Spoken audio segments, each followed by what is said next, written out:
Hello and welcome. This is Tanya Brown, your spiritual business coach, and today I want to talk to you about um, representation in the spiritual world and diversity, and where are they?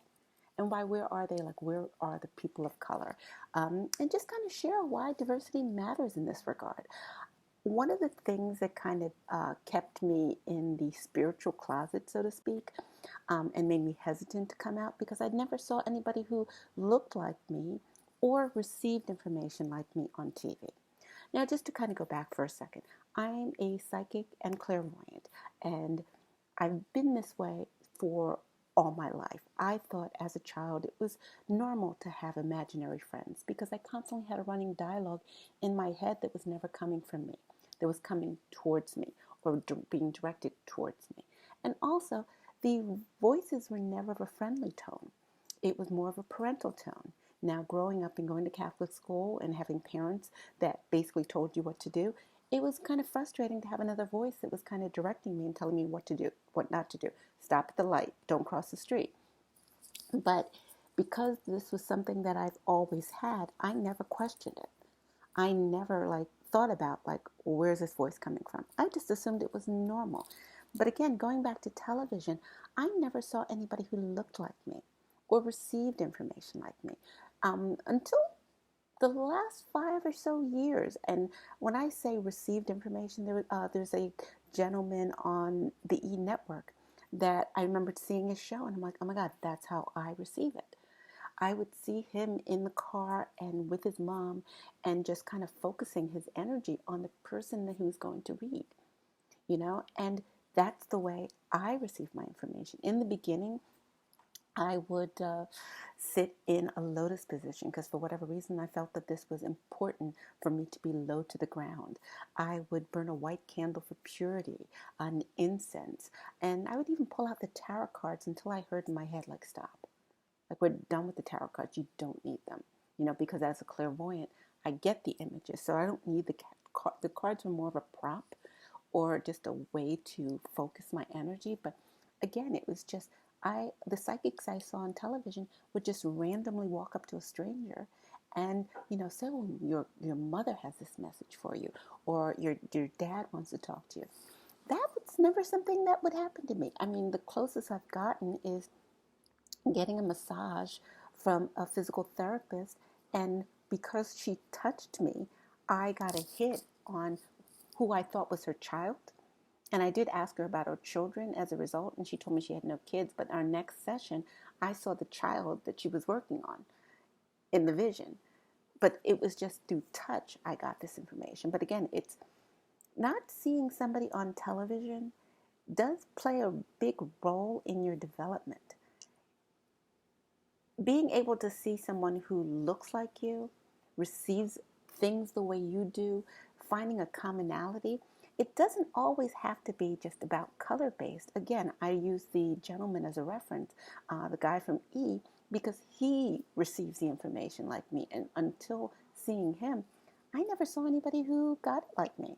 So I never thought I was a psychic. I call it the spiritual closet because I just kind of was hiding in there like, this is just lucky or coincidence. And I know in a previous video I referenced how I had an aha moment at a past life regression event in which I read a stranger without realizing what I was doing, which opened up the whole new world for me because at that moment I was just kind of like, I can't call this random. I mean, up until that point, I had and continue to have dreams that come true. In which I get a physical sensation. I had a dream that I was holding somebody's hand, and I remembered waking up and still feeling like that feeling of holding somebody's hand so strongly that I couldn't even brush my teeth with that hand. I'm right-handed. I had to do it with my left because I still felt occupied. I've had dreams in which I have the sense of florals. I could still smell the floral arrangements for the entire week.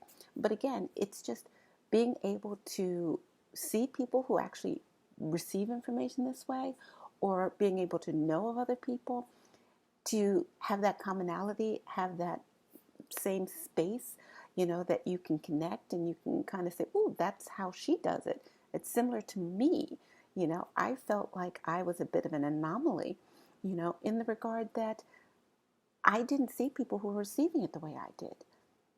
I remember doing a reading with a gal in Australia, and I said to myself, and I never said this previously with any other client, I said, I want to feel what she's feeling. And I'm in the United States, she's in Australia. And the minute I said that, I had trouble breathing, shortness of breath. It was like me trying to drag oxygen into my lungs.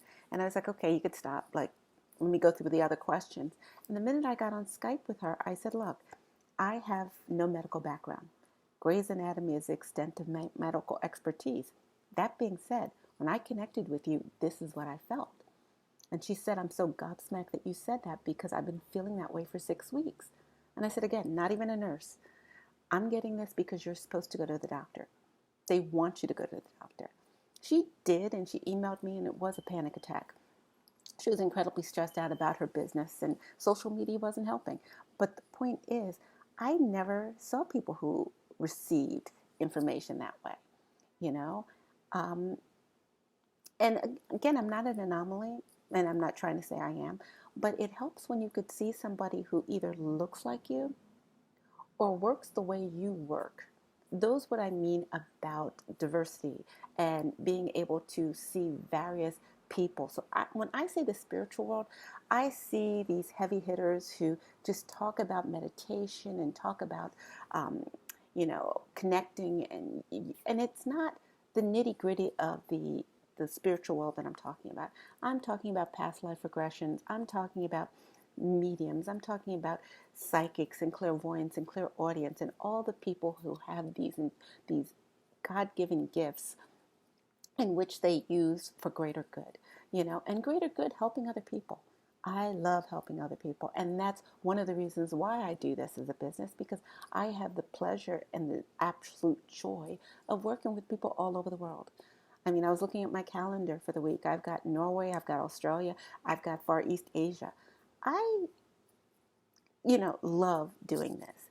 And in quarantine, this has kind of killed two birds with one stone. I love travel, I love talking to people, and love meeting new people. And hey, I get paid for it. Bonus.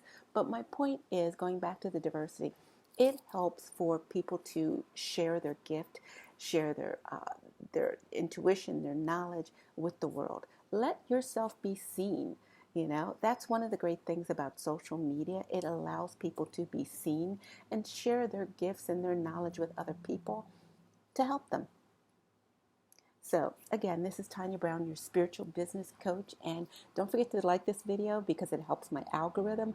Also, don't forget to subscribe because I put out a lot of content on a weekly basis. And don't forget to share it with somebody you think can benefit. I know there's so many budding children who are parents who are psychics or parents of children who have gifts, and they love to have them connect and just to validate their feelings and their information that they're receiving. So I know I've gotten a lot of messages in that regard and clients in that regard. I've had a client, a gentleman that booked for his entire family because not only him and his son were getting messages from the other side. So it's just a beautiful thing. It just reminds me that love never dies. Again, this is Tanya Brown, your spiritual business coach, and oh, and don't forget to leave a comment on what you thought of this video because I love popping into the comment section and responding back to you. So again, this is Tanya, your spiritual business coach, and I'm also going to put a link if you want to book a session. Take care, and I'll see you in the next video.